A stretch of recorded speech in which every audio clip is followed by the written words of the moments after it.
Todavía me guardé medio segundo en el bolsillo. Eso fue lo que Franco Colapinto le dijo a sus ingenieros al bajar del Alpine A5-26 después del último día de test en Bahrein. La frase circuló entre los técnicos del paddock con la velocidad que tienen las frases que importan de verdad. No fue una declaración oficial, no salió en rueda de prensa, no pasó por el filtro de comunicaciones del equipo ni por el protocolo de los medios acreditados. Fue una evaluación técnica dicha en el momento exacto en que el piloto se quita el casco, sale del coche y habla con la sinceridad que solo tiene el privado, antes de que los protocolos ordenen las palabras y las conviertan en algo políticamente manejable. Si esa evaluación es correcta, si Franco realmente tiene medio segundo de margen que deliberadamente no mostró en los tests, lo que se viene el 8 de marzo en Melbourne no es una carrera de debut del Alpine 2026. Es una demostración. Y las demostraciones en la Fórmula 1, cuando se producen desde un coche que nadie esperaba que estuviera tan cerca del frente, cambian la conversación del campeonato de modo permanente. Bienvenidos al Pit Lane Insider. Soy Marcos Saldaña. Y hoy vamos a conectar 3 piezas de información sobre el Alpine A526 que circularon por separado durante los tests de pretemporada y que juntas cuentan una historia completamente diferente a la que los medios construyeron con los datos disponibles. 3 verdades del Alpine de Colapinto que el paddock todavía está procesando. La primera tiene que ver con lo que realmente pasó en Bahrein y lo que esos datos dicen sobre el ritmo real del coche. La segunda, con una paradoja técnica que el propio Franco admitió con una honestidad que sorprendió a los corresponsales habituales del paddock. Y la tercera, con el ecosistema comercial que se está construyendo alrededor de este proyecto y que determina cuánto tiempo Alpine va a sostener la apuesta, independientemente de los resultados inmediatos. Cuando conectas las 3, el panorama es muy diferente al que circuló en los titulares. Empecemos. La primera verdad tiene forma de número, o más precisamente, de varios números, que hay que leer simultáneamente para entender lo que significan. En el último día de tests en Bahrein, cuando los equipos con más recursos del pelotón estaban sacando configuraciones de clasificación para lucir sus mejores tiempos ante las cámaras y los titulares de los medios técnicos, el Alpine de Colapinto estaba en modo carrera. Tanque de combustible prácticamente lleno, compuesto de neumáticos duro, el más resistente y lento de los disponibles. Esos son los 2 parámetros que los ingenieros usan para evaluar el ritmo real de carrera de un monoplaza, en contraposición con el rendimiento de clasificación, donde el tanque va casi vacío y los neumáticos son los más blandos y agresivos disponibles. La diferencia entre esos 2 modos no es menor. Un coche con el tanque lleno puede ser entre 7 y 12 décimas por vuelta más lento que el mismo coche con el tanque casi vacío, dependiendo del circuito y del peso específico de combustible que lleva en ese momento de la sesión. 10 segundos en una carrera de 50 vueltas, que simplemente vienen del combustible que el coche tiene que mover en cada curva y en cada frenada. Eso significa que cuando Colapinto marcó sus tiempos en esa sesión, estaba corriendo con una penalización inherente de varias décimas respecto a los rivales que estaban en modo clasificación, con el depósito casi vacío y el compuesto más agresivo. Con esa penalización absorbida, se metió en el top 5 mundial de la sesión, por encima de configuraciones de Ferrari más agresivas, por encima de McLaren, por encima de equipos con presupuestos que multiplican por 4 el de Alpine y que llevan años refinando el monoplaza que tienen en esa pista. El cronómetro no sabe si el piloto lleva gasolina o no. Solo registra el tiempo que tardó el coche en completar la vuelta. Y ese tiempo colocó al Alpine de Colapinto en modo carrera real, más rápido que varios equipos en modo lucimiento de pretemporada. Cuando haces la corrección de combustible, cuando normalizas el tiempo de Colapinto al equivalente de tanque vacío con compuesto blando, los números que aparecen son los que tienen a los jefes técnicos de los equipos grandes revisando sus propios modelos de predicción de rendimiento para la temporada 2026 con más preocupación de la que habían previsto dedicarle a Alpine. Porque los modelos de esos equipos construyeron sus proyecciones sobre la posición de Alpine en el pelotón basándose en los datos de las 2 últimas temporadas, donde el equipo terminó en la parte baja del campeonato de constructores. Y esos modelos no anticipaban que Alpine llegara a la primera carrera con un coche donde el ritmo de carrera con carburante completo y compuesto duro ya compite en el top 5. El ritmo de carrera es el indicador más relevante para predecir las posiciones reales al final de la temporada. Los campeonatos no los gana el que clasifica más adelante, aunque eso estadísticamente influye.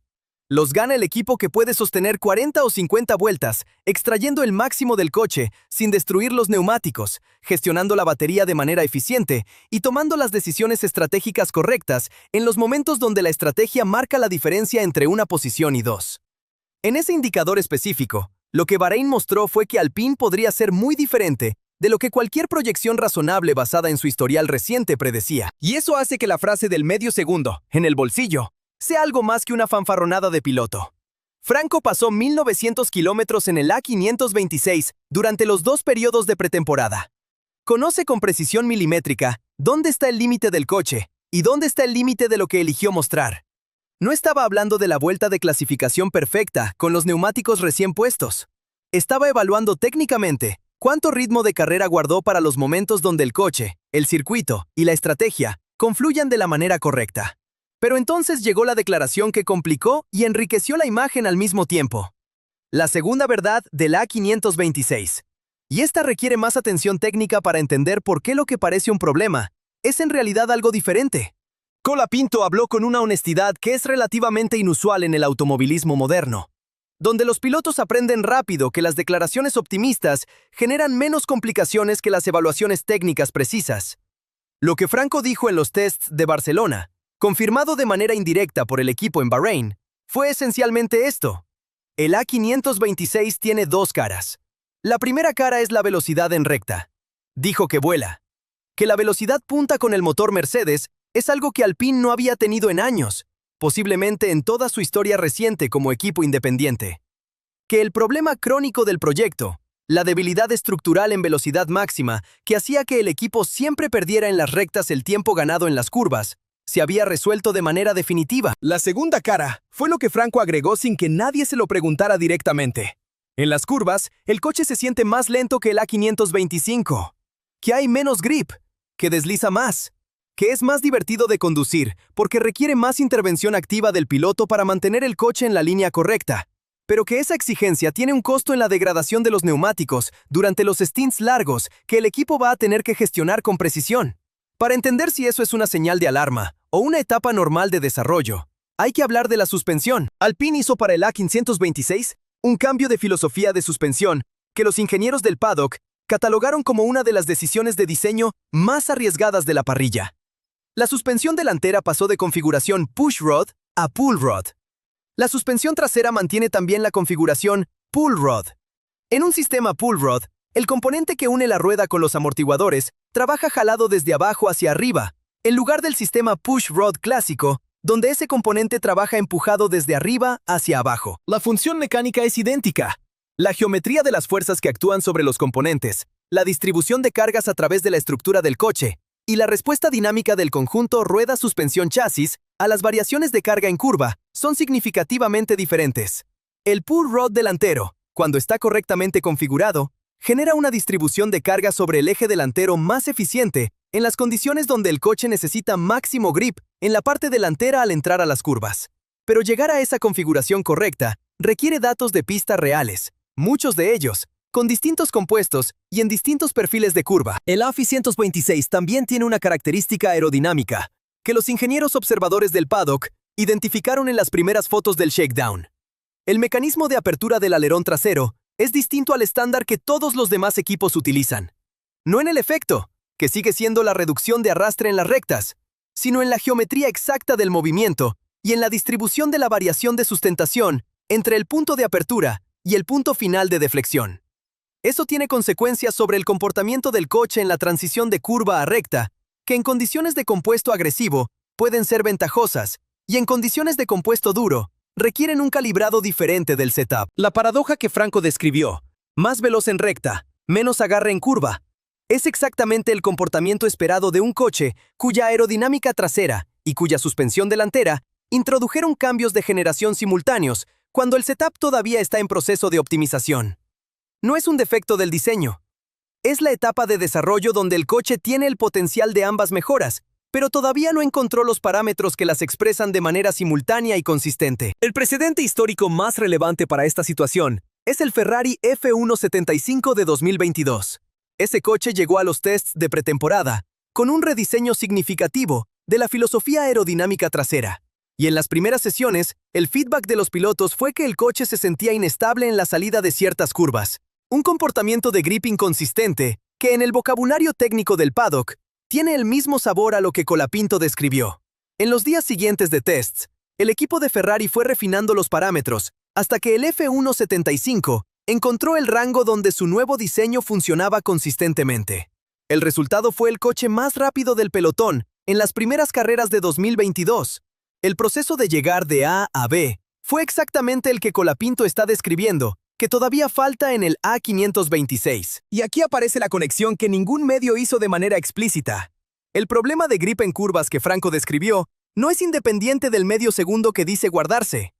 Son la misma cosa vista desde dos ángulos distintos. Si Colapinto ya es competitivo para el top 5 en modo carrera, con un coche que todavía se siente subóptimo en curvas, lo que el medio segundo representa no es una reserva de velocidad en clasificación, es el potencial que se libera cuando el setup de curva llegue al rango donde la nueva geometría de suspensión y la nueva aerodinámica trasera trabajen en sincronía. Ese día, el coche va a mejorar simultáneamente en recta y en curva, porque el setup que optimiza el comportamiento en curva, sin sacrificar el motor que ya funciona bien, va a liberar la velocidad punta hacia el final del proceso de ajuste. Y cuando ese ajuste esté completo, el tiempo que Franco guardó en el bolsillo va a aparecer en la tabla de tiempos de manera consistente, no como pico de una vuelta aislada, sino como nivel de carrera sostenido. En este proceso de ajuste, el piloto con el feedback técnico más preciso es el recurso más valioso que el equipo de ingeniería tiene disponible. Y esa capacidad de descripción técnica de lo que siente el coche en cada punto específico del trazado es, documentadamente, una de las características más marcadas de Colapinto como piloto. Los ingenieros de Williams que trabajaron con él en 2024 la describieron como inusual para su nivel de experiencia. Alpine tiene en este momento específico de su desarrollo técnico al piloto más adecuado posible para llevar el A526 del estado actual al estado donde su potencial completo se expresa. Y Briatore lo sabe. La sonrisa que mostró después de la sesión donde Colapinto hizo esos tiempos en modo carrera no es la de un director que está satisfecho con el resultado inmediato. Es la de alguien que conoce la distancia entre lo que un coche da hoy y lo que va a dar cuando el equipo y el piloto lo comprendan completamente. Esa misma distancia la vio antes. En el Benetton de Schumacher entre 1993 y 1994. En el Renault de Alonso entre 2004 y 2005. En ambos casos, el periodo de brecha entre el potencial visible y el potencial completamente expresado fue el más interesante del proyecto. Y en ambos casos, la sonrisa de Briatore en ese periodo fue el indicador más confiable de lo que venía. La diferencia con esos precedentes históricos es que en 2026 existe una tercera variable que en esas épocas no tenía la misma relevancia para determinar la continuidad de un proyecto durante los periodos donde los resultados inmediatos son ajustados. Esa variable es la tercera verdad del A526, el ecosistema comercial alrededor de Colapinto. Franco lleva en su casco y en su mono una serie de acuerdos comerciales que son el resultado de negociaciones que empezaron mientras Williams todavía evaluaba si extenderle el asiento, y que continuaron sin interrupción durante toda la temporada 2025 y el invierno previo a 2026. El más visible y estratégicamente más relevante de esos acuerdos es con Mercado Libre. Para los que no están familiarizados con la dimensión de esa empresa, Mercado Libre es la plataforma de comercio electrónico más grande de América Latina, por capitalización de mercado y por volumen de transacciones activas.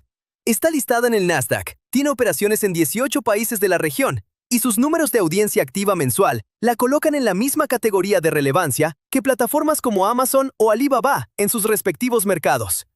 Cuando esa empresa decide vincular su imagen a un piloto de Fórmula 1, lo hace porque el análisis de retorno sobre la inversión en esa asociación, en términos de alcance de audiencia, de conversión de marca y de posicionamiento con el segmento de consumidores de entre 25 y 45 años, que tiene mayor correlación con la audiencia de F1, arroja un número que tiene sentido en el contexto de sus otras inversiones en comunicación. Y ese número solo tiene sentido en un arco temporal de varios años, no en un evento o una temporada aislada. Hubo momentos en los tests de Barcelona y Bahrein, donde el logo de Mercado Libre no apareció en el A526, con la prominencia que la narrativa del acuerdo hacía esperar. Eso generó preguntas en algunos medios argentinos sobre si el vínculo estaba tan sólido como se había anunciado, dado que los resultados deportivos de 2025 no habían sido espectaculares. La respuesta desde el entorno del equipo fue clara en su implicación. La ausencia del logo en los test responde al proceso legal de integrar el branding de un nuevo patrocinador de esa magnitud dentro del sistema de contratos existentes de Alpine con sus patrocinadores históricos. Cada acuerdo tiene cláusulas que especifican en qué posiciones del coche puede aparecer el logo, en qué tipos de eventos tiene garantizada la visibilidad y en qué jerarquía visual respecto a otros patrocinadores. Incorporar a Mercado Libre en ese sistema, sin generar conflictos contractuales con los acordados previos, requiere coordinación legal que opera con tiempos propios. Los tests de pretemporada, que no son eventos puntuados del campeonato y que tienen un nivel de visibilidad mediática inferior al de los grandes premios, son el momento donde ese proceso de integración ocurre de manera natural, sin que la ausencia del logo implique debilitamiento del vínculo. En los grandes premios con audiencia latinoamericana más alta, donde la visibilidad del A526 en transmisión tiene mayor valor comercial para Mercado Libre, el acuerdo va a expresarse en su dimensión completa. Lo que parecía una señal de fragilidad era simplemente el proceso de construcción del marco contractual, dentro del que la sociedad se va a expresar. Pero más allá de la logística de logos, lo que el acuerdo con Mercado Libre dice sobre el proyecto Alpine Colapinto es estructuralmente importante. Dice que hay una estructura de financiamiento detrás de Franco, que hace que la decisión de Alpine de continuar con él no dependa de manera exclusiva de los resultados del Gran Premio de Australia. En la Fórmula 1 moderna, los pilotos que traen acuerdos de patrocinio de esa envergadura son pilotos con los que los equipos construyen proyectos de 4 o 5 años, porque hay un incentivo económico a mantener la relación que coexiste, y en algunos momentos supera al incentivo deportivo de corto plazo. A eso se suman otros vínculos del entorno de Colapinto, incluyendo acuerdos con marcas del ecosistema tecnológico y deportivo regional, que han crecido en número y en valor desde Monza 2024. La estructura comercial completa que rodea a Franco es el tipo de ecosistema que los directivos de equipos de Fórmula 1 consideran cuando evalúan la decisión de cuánto tiempo invertir en el desarrollo de un piloto que todavía está creciendo. Cuando ese ecosistema tiene la densidad que tiene el de Colapinto, la decisión de esperar a que el proceso de desarrollo complete su arco, en lugar de reemplazar al piloto al primer periodo de resultados ajustados, tiene una lógica económica que va más allá de la deportiva. Ese respaldo comercial fue uno de los factores que, combinado con la evidencia de mejora técnica de la segunda mitad de 2025, y con la evaluación de Briatore, que terminó en la renovación del contrato, construyó la arquitectura del proyecto Colapinto Alpine 2026, como algo que va más allá de un año de prueba. Cuando conectas las tres verdades del A526, el cuadro que emerge es este. Un coche que en modo carrera real ya compite en el top 5, con la configuración más conservadora posible. Un problema técnico en curvas que no es un defecto de diseño, sino una etapa de optimización pendiente. Y un piloto al volante que tiene exactamente el tipo de sensibilidad técnica que ese proceso de optimización necesita para acelerarse. Y una estructura comercial detrás del proyecto que garantiza que Alpine no va a abandonar la apuesta al primer resultado difícil del campeonato. Esas tres variables juntas explican por qué la sonrisa de Briatore en Bahrein no fue un gesto de satisfacción moderada ni de optimismo superficial. Fue la expresión de alguien que ve con precisión la distancia entre lo que tiene hoy y lo que va a tener cuando el proceso de optimización llegue al punto donde el medio segundo del bolsillo de Colapinto se convierta en el nivel de carrera permanente del Alpine 2026. El 8 de marzo en Albert Park, con el motor Mercedes completo instalado, empieza a responderse la primera de las preguntas que los tests plantearon sin cerrar. No va a ser la última carrera donde esas preguntas sean relevantes, pero va a ser la primera donde las tres verdades que hoy describimos tengan su expresión inicial sobre el asfalto de un gran premio oficial. Soy Marco Saldaña, esto es el Pit Lane Insider. El medio segundo en el bolsillo es el prólogo. Melbourne es el primer capítulo. Suscríbete, porque lo que viene después de Melbourne merece que lo estés siguiendo desde el principio. ¡Hasta la próxima vuelta!